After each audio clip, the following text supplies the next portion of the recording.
And I appreciate all of you coming tonight to hear a little bit about my experiences.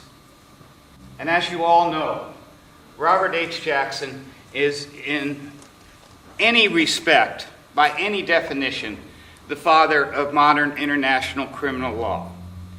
And I had the great pleasure of being part of that legacy for the last 10 years from the point I went down to Sierra Leone. It was Nuremberg, and quite something new coming into Nuremberg, in that we're going to take those leaders of this vanquished country and we're going to apply the rule of law to the things that they did. But it created a new way to deal with these kinds of actions and what went on and what came out of World War II. And as I said, that's the legacy that I have been honored to be a part of from the time I went down to Sierra Leone. These are 8 of the 10 that we took to trial. 1 of the 10 died between the end of natural causes. He had surgery and complications from surgery due to a health issue. They're serving their sentences ranging from 15 years to 52 years. And believe it or not, they're serving those sentences in Rwanda. We were the first court to bring down international convictions for the use of child soldiers against those we charged. The International Criminal Court has have many charged with it, and has indeed since that time had 1 conviction on the use of child soldiers. The other thing that caught the world's attention in Sierra Leone, and this hadn't gone on in other places in the world, at least not to the calculated way it did in Sierra Leone, was that the rebels in Sierra Leone, of course, wanted to seize control of Sierra Leone. They wanted to seize control of the government and the people, but that was all about gaining access to the resources of Sierra Leone and the power that came along with those resources. They engaged in a systematic campaign of amputations. They amputated limbs from people. It was known as you can have a short sleeve or a long sleeve. They amputated their limbs off by the thousands in Sierra Leone. Let's spend a little bit of time that we have talking about Charles Taylor. Shortly after we indicted him, but after we unsealed the indictment, he was forced out of power by rebels within his country. He was essentially doing to his own country what he was doing to the neighboring countries. And essentially groups within his country forced him out of his country. He went into exile in Nigeria. The biggest part of trying these people is getting them in your hands. And without the support of the international community, you can't. Charles Taylor went to Nigeria. And he was in exile in Nigeria for almost 3 years. Finally, the international pressure was overwhelming against Nigeria. And Nigeria finally came on board and said that we will release him. We will return him to Liberia. We won't turn him over to the Special Court for Sierra Leone, but we'll return him to Liberia if indeed the newly elected government in Liberia asks for him. A lot of behind-the-scenes negotiation took place, and eventually that government did indeed ask him. Now it's put Nigeria on the spot. This, of course, is the picture I like much better, because this is a little later when indeed we did have him in the dock, and he was indeed sitting in our courtroom at his initial appearance, is what this is. But at any rate, Nigeria did agree to return him to Liberia, because the newly elected president, he asked for his release, and Charles Taylor suddenly disappeared. He was suddenly gone, missing from his place of exile in Nigeria. Charles Taylor was captured. He was indeed put on a presidential jet and flown to Liberia. This is Charles Taylor sitting in the helicopter or on the way between Monrovia, Liberia to Sierra Leone. Well, one of them landed with Charles Taylor. Charles Taylor got out. He was escorted from the helicopter about 100 yards to our detention facility. After that moment, we may have tipped 1 or 2, I don't really recall, but we may have had a cause to celebrate just a little bit. This is the team that indeed went into the initial appearance of Charles Taylor. He came into our custody in March of 2006. June, we transferred him to The Hague. Unfortunately, it took another 1.5 years before the trial actually began in Charles Taylor's case.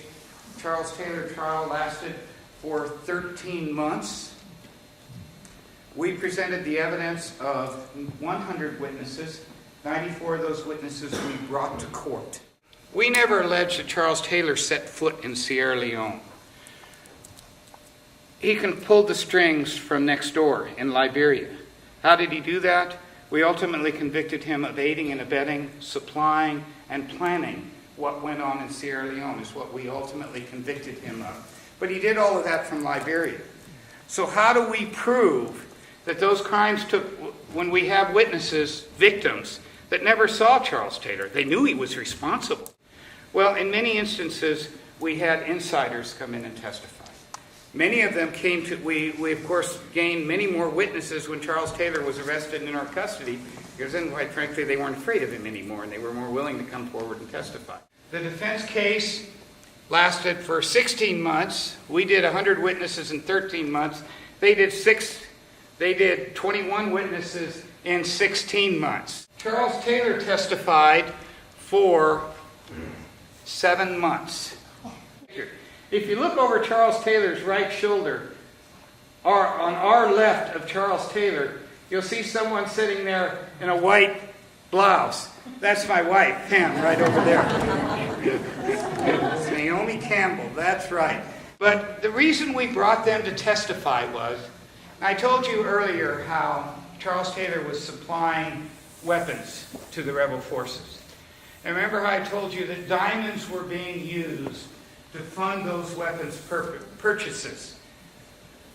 Naomi Campbell was in, I'll make this story very, very quick, but Naomi Campbell was in South Africa at a dinner being hosted by Nelson Mandela. At this dinner, believe it or not, Charles Taylor, who was then the president of Liberia, basically crashed this dinner party. And later,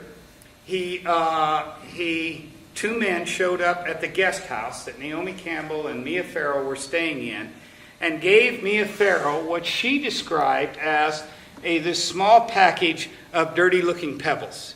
We were able to tie Charles Taylor into first having raw, uncut diamonds, which he had claimed he never, ever had, so we caught him in a lie.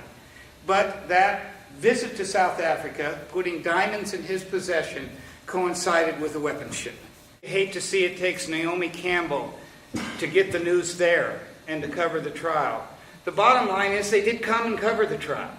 And included in that coverage was a lot of footage and a lot of reporting, background reporting on what had happened in Sierra Leone. And so it brought this terrible conflict and these terrible atrocities back into the spotlight and back into the world spotlight. We convicted Charles Taylor on all 11 counts that we had charged him with. Very, very successful conviction. And he was sentenced to 50 years in jail. He will most likely serve his sentence in the United Kingdom. That we had leaders and that we were trying to hold them responsible. This had never happened in Africa before, certainly. Not at this level. Not trying a head of state. You just don't prosecute African heads of state. They go into exile and they remain there in their last years. And in fact, that's head of states all over the world that has committed these crimes. It's not just in Africa. But this shows that it was indeed happening. I don't think that the international tribunals will ever adopt the death penalty. I don't. Presentation by an incredible individual under incredible circumstances. I am just thrilled, Jim, that you make this presentation on the 121st Robert H. Jackson birthday, because it is a direct legacy of what Justice Jackson did in Warren to what you did, your services.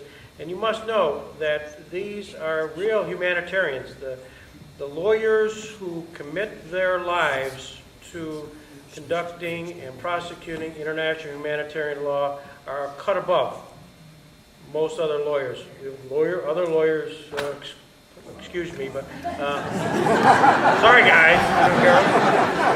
But, yeah.